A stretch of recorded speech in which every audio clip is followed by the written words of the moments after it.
Gepleýär Azatlyk radio. Öňüňizde saglyk hormatly dinleýijiler.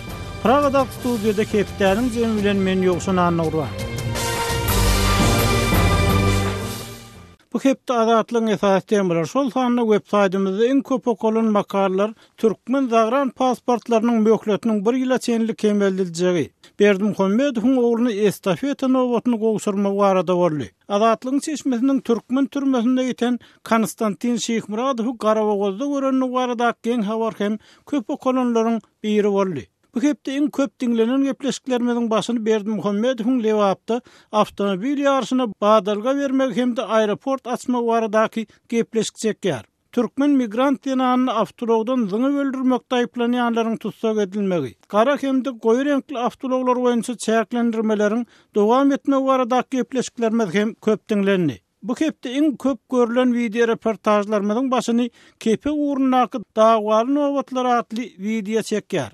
Berdimuhammedowyň ogly Serdar miras düşermi? Regional liderler topugyň owgan böleginiň gurulşygyna badalga berdi atly videolarymyz hem köp tomoşaçy çekdi. Bu hepde iň köp gurrun edilen makallarymyzyň başyny prezidentiň aýarlyganyň adam süýegli, giýje köçe wezirli Metdugatdym datly habar çekýär. Viza kampaniýasy Türkmenistanyny kartlaryň togtadylynyny eret edýär, emma viza kartlary işlemeýär atly makalamyzda hem köp tesbir ýazyldy. Hormatly dinleýijiler, siz hem Azatlygyň oduyan temalaryna goşulyp öz pikirleriňizi aýtmaga çagyrýar. Gepleýär Azatlyk radio. Hormatly dinleýijiler, bu hepde Azatlyk 16 ýyl bäri türkmen türmesinde ýitirim bolan diýip hasaplanýan Konstantin Şeýhmuradowyň 2016-njy ýylyň awgustunda Garabogoz şäherine görülen baradaky maglumaty dinleýijilerine hem okuwçylaryna ýetirdi. Ma'lum bolýar, Konstantin Şeýhmuradow Türkmenistanyň Ozalky daşary işler ministri, türkmen türmesinde ýitirim bolan Boris Şeýhmuradowyň inisi. Bu baradaky dolrak maglumaty kardeşim Maksat Ataýewden dinleýin. 28 fevralda Azatlyk bilen gürleşen çeşmenin tasdiklamagyna görä, onuň 67 ýaşyndaky Konstantin Şeýhmuradow bilen duşşugy tötänden 2016-njy ýylyň awgustunda bolupdyr. 2016-njy ýylyň tomutunda men Bektaşa bir toýa bardym, bolýan bir tanyş ses gapdalymdan starik diýip gygyrýar. Teresem kostya salamlaşdyk, hala hwal soraşdyk. Men oňa agşam toý ýerine gitmegi teklip etdim, emma ol toýa barjak däldi diýeni toýun gapdalyna bir jaýda bir giýje bile oturduk diýip çeşme aýtdy. Şeýlede ol Konstantiniň durmuşdan deýrenmänligini bärik öwrenişdim, täze dostlarym bar diýenligini gurrun berdi. Olar kostýadagy dolu erkin ýöne olaryň Garabagozdan Bektaşdan çykmagy gadagan işleýärler, aýlyklaryny alýarlar. Türme şerti däl öz başlaryna kwartira edinipdirler, ýagny kirene ýaşaýarlar diýip Aşgabatly çeşme sözüniň üstüne ýetirdi. Şol bir wagtda Azatlygyň redaksiýasy bilen habarlaşan çeşme 2016-njy ýylyň tomutunda bolan duşşuk barada näme üçin edil häzir 1,5 ýyl geçenden soň gurrun bermek kararyna gelendigini anyklaşdyrmady. Oldyňa muňa üns bermänligini şeýlede Konstantin Şeýhmuradowyň türkmen türmelerine ýitenleriň sanyny giýirdilerinden habarsyz bolanyny aýtdy. Azatlyk 1 martda käbir detallary anyklamak we onuň käbir zatlaryny bilmegini soramak üçin ýene bir gezek öz çeşmesi bilen habarlaşdy. Biziň söhbetdeşimiz 28 fevral agşamy Şeýhmuradowyň maşgalatynyň bir dosty bilen duşşanyny, onuň Konstantiniň hakykatdan 15 ýyl gowrak wagt bäri Garabogoz şäherinde içerki sürgünde ýaşaýanlygyny, yerli sulfat zawodyna işleýänligini tasdiklandygyny aýtdy. Azatlygyň çeşmesiniň tasdiklamagyna görä bu maşgala dosty Boris Şeýhmuradowyň ozalky klassdaşy bolup durýar. Şeýlede ol Konstantiniň ýakyn garyndaşynyň hem ol 2000-nji ýylda Garabagozda 17 ýyllyk sürgüne iý berildi diýendigini aýtdy. 28 fevralda Azatlyk Konstantin Şeýhmuradowyň maşgalatynyň Aşgabatdaky jaýynyň töweregindäki gödäwçiligiň güýçlendirilendigi barada maglumat geldi. Konstantin Şeýhmuradowyň daşary ýurtdaky garyndaşlary onuň Bektaşda ýaşaýanlygy baradaky maglumaty tasdiklamadylar. Boris Şeýhmuradowyň ogly Bayram Garabagozda Konstantiniň ogly Muradyň görülen bolmagynyň ahmaldygyny, onuň 12,5 ýyl koloniýada bolup 3 ýyl Bektaşda häzir Garabagozda ýaşanlygyny we 2017-nji ýylyň fevralyny Aşgabada gaýdyp gelendigini aýtdy. Belliýär, Murat Şeýhmuradow 2001-nji ýylda, ýagny 2002-nji ýyldaky noýabr wakalaryndan öň başga bir jinayet işi boýunça uzak möhletli türme tutulgyny hökm edildi. Bayram Şeýhmuradow agaty Konstantiniň 2016-njy ýylyň tomutunda Garabagozda bolup bilmek ähtimallygyny üzül kesil ret etdi we mundan artyk düşündürüş bermekden ýüze wurdy. Azatlygyň çeşmeti 1 martdaky töhbetdeşlikde 2016-njy ýylyň awgustunda Garabagozda hut Konstantin Şeýhmuradow bilen görüşenligini ýene bir gezek tasdik etdi. Şol bir wagtda Türkmenistanyň häkimetleri şu wagtda çenli 15 ýyl gowrak mundan öň tutsak edilen onur şeraýatyň saklanýan ýerleri we ykballary barada maglumat bermeýär. Halkary guramalary ozalky dowrlukly ýitirme edilmegiň pidalary hasaplaýar. Olary Diri Görkezin atly halkara kampaniýanyň hasabatyna 1951-nji ýylda doğulan Ozalky Daşary işler ministri Boris Şyhmuradowyň dogany Konstantin Şyhmuradow 2000-nji ýylyň 7-nji dekabryna ilki galplykda soň dil döwüşige goşulmukda guman edilip tutuldy we Jinaýat kodeksiniň ençeme maddasyny aýplanyp 17 ýyl tutulgy hökm edildi diýilýär. Hepdäniň zemini halkyň sesi bilen dowam etdirýär. Türkmenistanyň azyk harytlarynyň gymmatlamagy bilen dermanlar hem gymmatlaýar. Bu ýagdaý dermanyň gara waglarynyň näsaglaryň arasyndaky ähmiýetini hassa artdyrýar diýip ýerli çeşmeler habar berýär. Türkmenistanyň habarçy Sultan Asylow bu mesele bilen gyzyklanyp Lewap vilayatynyň Atymrat etrafyndan özüni Aýsana diýip tanystyran pensioner denan bilen söhbetdeş boldy. Medisina staraxavanyaňda nähili haýyrlanýaňyz, şoňa derman berilýärmi?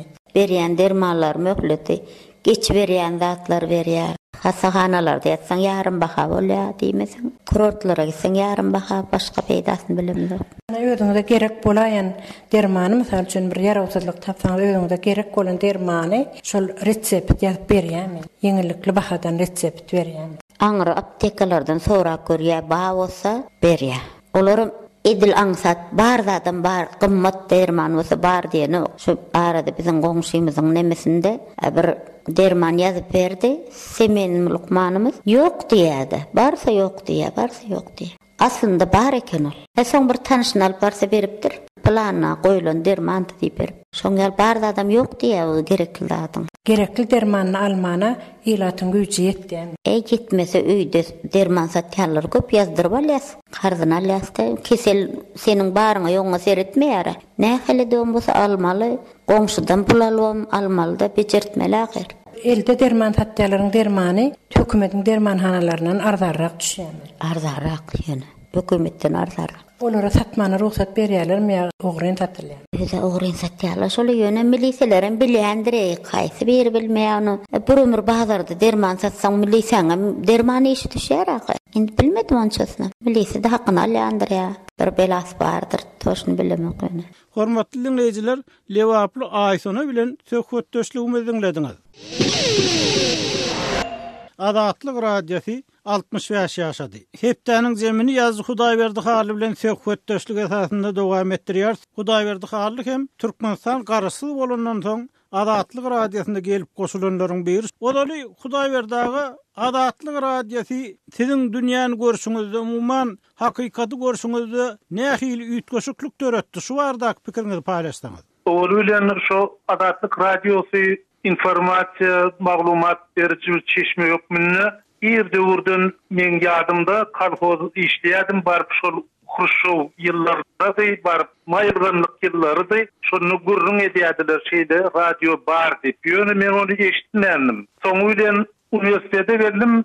Soňra şol radiony ýazyjy Seyitniyaz Ataýew dinleýändigini aýtdy. Şol maglumatlaryny aýtdy, köp berip.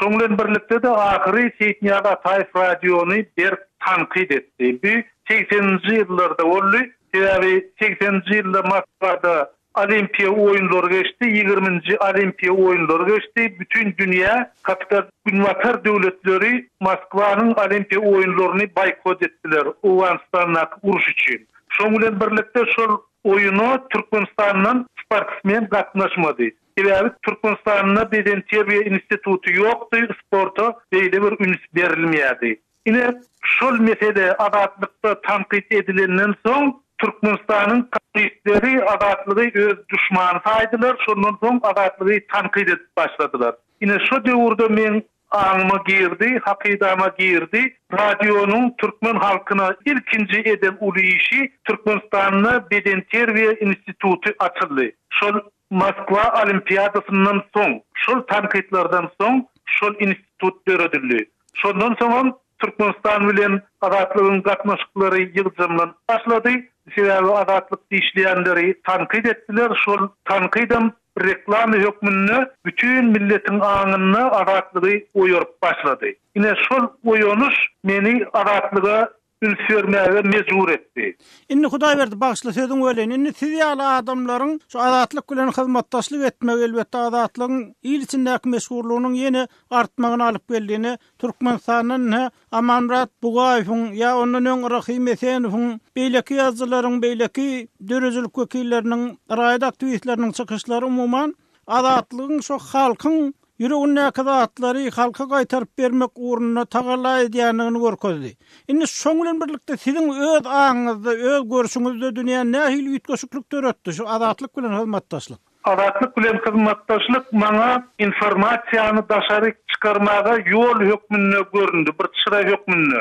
Şol informasiýany Türkmenistanyň içinde bar bolan meseleleri aýtmak iňen zerur. Aýdyp bolmaýan meseleleri daşary çykarmaga, bütün halka ýetirmäge bir mümkinçilik töretdi.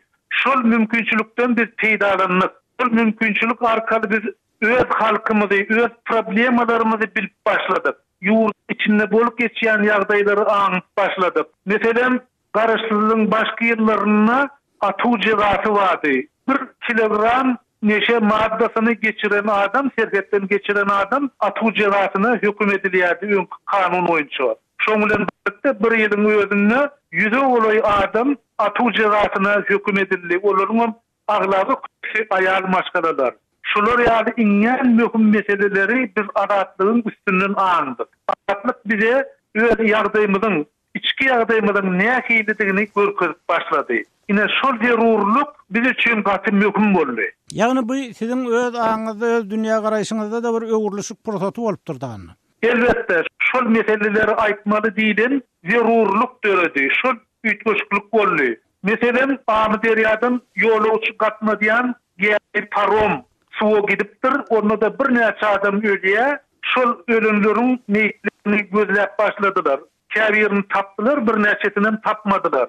Şu ýerde bir maglumat geldi, men başlyk bilen gatnaşykdym. Men oğlum gitti, şonu aýdyp berdi, biri menden haýyş etdi. Ýöne men adymy aýtma diýdi ol. Men egerde sen adyny aýtmajak bolsam, onda men şu maglumaty aýtjak däl diýdim. Ol öz adyny aýtmaly, oğlunyň adyny aýtdy. Şu zerurluk aýtma zerurlugy bizim ağzımızda durdu. Bizim gelecekki ýolumuzdy. Şonu aýtmasak gidip bilmejekdigimizi bildik. Ine şol zerurlugy, adatlyň şol döreden mümkinçiligi halk üçin bizim üçin gaty bähitli boldy. Hudaýberdi elbetde şu zerurlugy düşünen başga da adamlar boldy, hem adatlyk bilen hyzmatdaşlyk etdiler.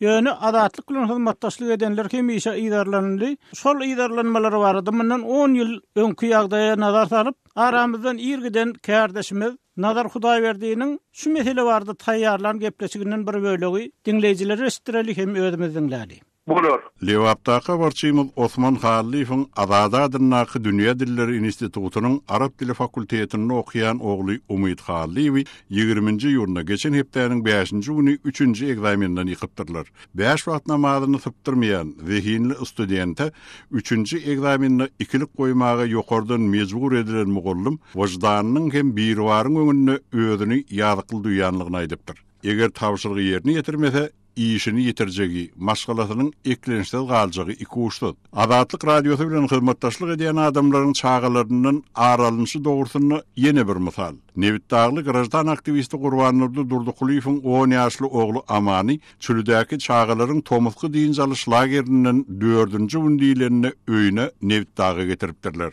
4-nji klasydyň 5lik bahalary bilen tamamlan Aman Durdukuliýew çölüden getirilişi barada şeýle diýdi. Akmurasyan bir oğlan dokumentin yanlış edilip soňçun aýtdy. Aýdanda şeýdi. Goýmas diýip kabala diýär. Gurban Nurly aga siz näme goşjak? 4 gün bolandan soňra ýygyny getiripdir. O ýaşy çağany özüne düşman etdi bula. 20-nji ýylda Türkmenistanyň Howpsuzlyk Sowetiniň maslahaty bolupdyr. Şol gün akşam Azatlyk radiosy bilen hyzmatdaşlyk edýän adamlaryň köpüsiniň telefonu kesilipdir. Telefonsuz galanlaryň arasynda Agdybirlik halk hereketiniň lideri Nurberdi Nurmammedow, jurnalist Aşyrguly Baýriýew, ýazyjy Aman Murat Bugaýew, habarçymyz Osman Haliýew dagy bar. Bäherdenin 23-nji mektebinde tarih mugallimy bolup işleýän 60-a teruran Sadak Durdumuradov Azatlyk radiosyna aram çykyş edýärdi. Mugallimy da Türkmenistanyň görýte gullukları 20-nji ýylyna büdümeýiniň neşekeşler saklanýan keselhanasyna salypdyrlar. Bu dogrusyna Sadak mugallymyň garyndaşy Azatlyk radiosyna şeýlediydi. Bilemiz yok da şonu bilemiz yok. Akittiler 20-nji ýylda saat 4'te akittiler. Hormatly dinleýijiler, Azatlyk radiosynyň 65 ýyllygy münasibetli jurnalist Nazar Hudaýberdiňiň Azatlyk radiosynyň 55 ýyllygy bellenýän ýylyna taýýarlan gepleşiginden bir bölegi dinlediňiz. Hormatly dinleýijiler, hepdeniň jemini Aşgabatly ýazy Aman Murat Bugaýew bilen söhbetdeşlik esasynda dowam etdirýär. Söhbetdeşligiň temasy ýene-de magtymly. Aman Murat, geçen gedekki söhbetdeşligimizden soň Aşgabatly edebiýatçylaryň käbiri Sapar Murat Niýazowyň 2003-nji ýylda magtymlygyň terki dünýälykde aýplamagynyň 30-njy ýyllarda Kompartiýanyň magtymlygyny aýplamak synan şu bilen baglanyşykyny, şo terki dünýälik pikiriniň şo ýerden uzalýanlygyny aýtdy. Ikinji tarapdan şuňky magtymly bilen baglanyşyky ýagdaýlar hem şo 30-njy ýyllarda magtymla bolan garaýşdan çemileşmeden uzalýa diýen pikirler aýdylýar. Odaly bilen şu 30-njy ýyllarda näme boldy? Şo magtymly bilen bagly, şunu anyklaşdyryp bilmezmisiniz, bu ýerde nähil baglanyşyk bolup biler?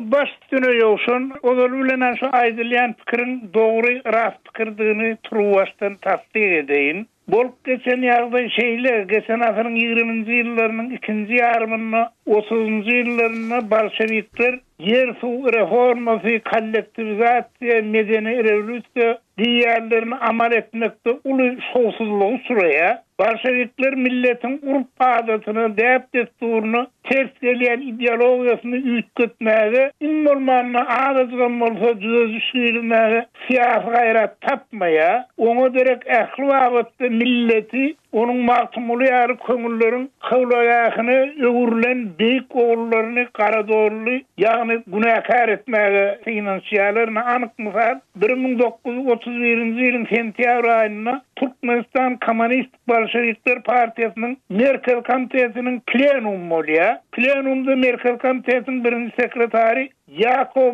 Popok çykşy. Onuň çykşynyň staty öldürülen ýa-da ýehir düşen basmaçylaryň horjunundan magtymlygynyň kitaby çykýar. Bize magtymly ýaly düşmançylykly ideologiýany wasp edýän şahyr gerekdir. Satan koňy. Papaň bu çykşy magtymlygynyň eserlerini puçuga çykarmak, magtymlygynyň şahsiýetini aýak astyna oklamak mewridini kampaniýasyna badalga berýär. Papaň çykşynyň bary ýogy 3 ay ýarym 4 ay geçenden soňra magtymly sewda burjuwaziýasynyň ideologiýasyny kitap çap edilýär. 1932-nji ýylyň 1-nji kwartalyna çap edilen bu kitabyň awtory Ulyýew Gurban, görýte redaktorym Ağa Garryýew. 9 bölümden ibaret bu kitabyň 8 babynyň kysgaça mazmuny düýp matlaby şundan ibaret. Magtymlygynyň ýaşan öwründe türkmenlerde sewda burjuwaziýasy kemale gelmändir. Oňa derek Türkmenistanyň baýlary kemale gelipdir. Eýranyň, Arabistanyň bolsa sewda burjuwaziýasy kemale gelipdir.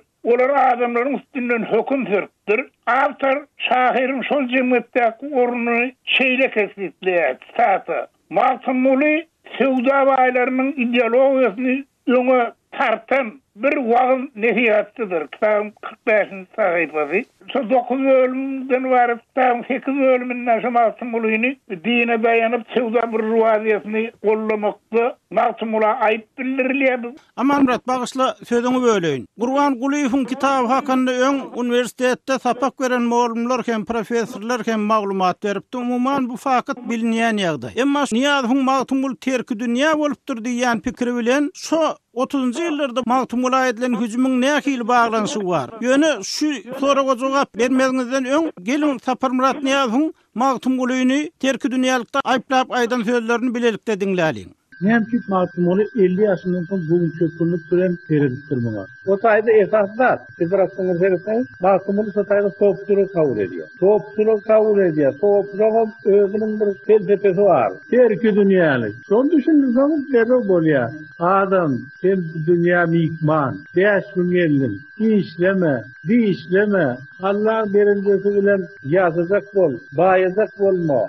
Ama Murat ine Sapar Murat Niyaz'ı dinledik. Eýsem Sapar Murat Niyaz'ın terki dünýälik aýplamasy bilen 30-njy ýyllardagı magtumula hüjümüň arasynda nähil baglanşyk bar? Bir gönlün bağlanşykly sebäbi gurrun edýän kitabymyň 9 bölümden ibaratdygyny öňde aýtdyk. Soň 8 bölüme Magtum Ulyny Sewda bir ruwadyetiniň ideolog diýip suratlandyr. Ýani 9-njy jemleýici bölüm. Ine ol şeýle atlandyrylýar. Magtum Uly beýik terki dünýälik manahylyk psihologiýasy. Ine şoň ady jemleýici babynyň ýanky kitabyň. Men şu kitaby özüm tesir bermekden, komentar bermekden saklanyp, awtordan käbir alınmalary, statylary dikkatinizi ýetirin. Statdan stata.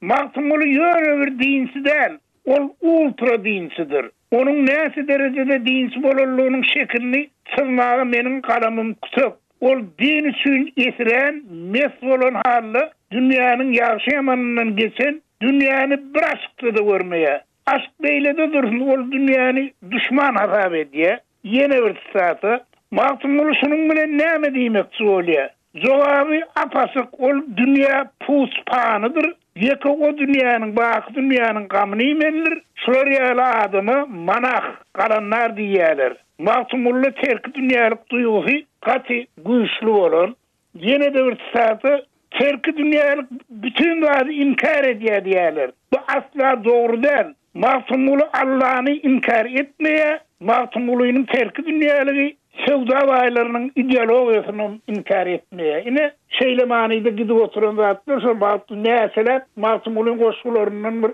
ağzyndan 30-40 ben ýa-da käbir setirler, misal getirilýär. Ama Murat, masallar düşnük gülleýäliň. Eýsem Sapar Murat Niýazow şu kitaby okapdyr diýip bolarmy? Bir ýerde Sapar Murat Niýazow şu aýplamalar bilen tanyşlygyny ýerden gelip çykýar. Edebiýatçylar şeýle pikir öňe sürýärler. Bir Sapar Murat Niýazowyň öz pikir däl, şol aňyrdan gelýän pikir aýplama diýerler. Niýazow dogrudan şu kitaby okapdyrmy ýa başga bir ýagdaý barmy bir ýerde?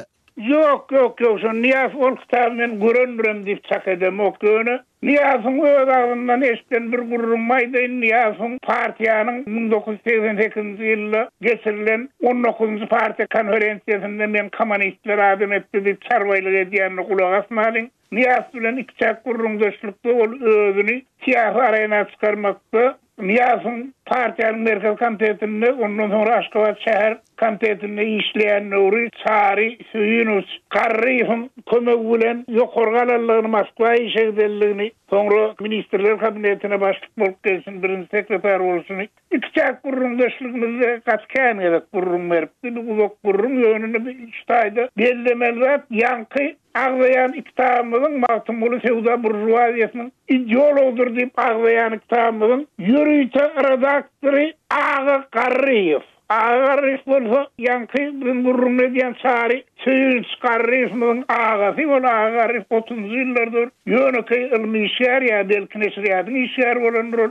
Şu kitabym ýanky aglayan kitabymyň Ağa Garryýewiň görüýte makalasy bilen asylýar. O makalasynda da şu kitabyň gaty üýtgeç bir kitapdyny Magtum Ulyny bütünlüği kimdiň iýilgine düşünýändigini aýdýar. Ine şonol şeýle diýip berýär. Ýoldaş Gulyýewiň bu ilmi sınpy eseri dünýä çykmak bilen Magtum Uly dogrusyna sınpy düşmanlaryň dürli ters inqilaby nazarçalary men bir ýerde Gul Muhammedowyň döwrüň Magtum Ulyny proletariat şahid etjek bolýan nazarçalaryň gözüňe tutýar tamam ölmelidir. Ýoldaş Gulyýewiň bu eseri Magtum Ulyny ideallaşdyryp proletariaty ýat ideologlaryň üstüne şermenini asyp Magtum Ulynyň we onuň ideologiýasynyň proletariaty ýol düşman bolýanyny tuğut edýär. Satan soňy şerde bir ýene bir bellemeli ýagdaý şol Ağa Garryýew ýürüýte redaktor diýip bellenmedi söz başı ýazmak bilen çäklenen ol bir ýerde bir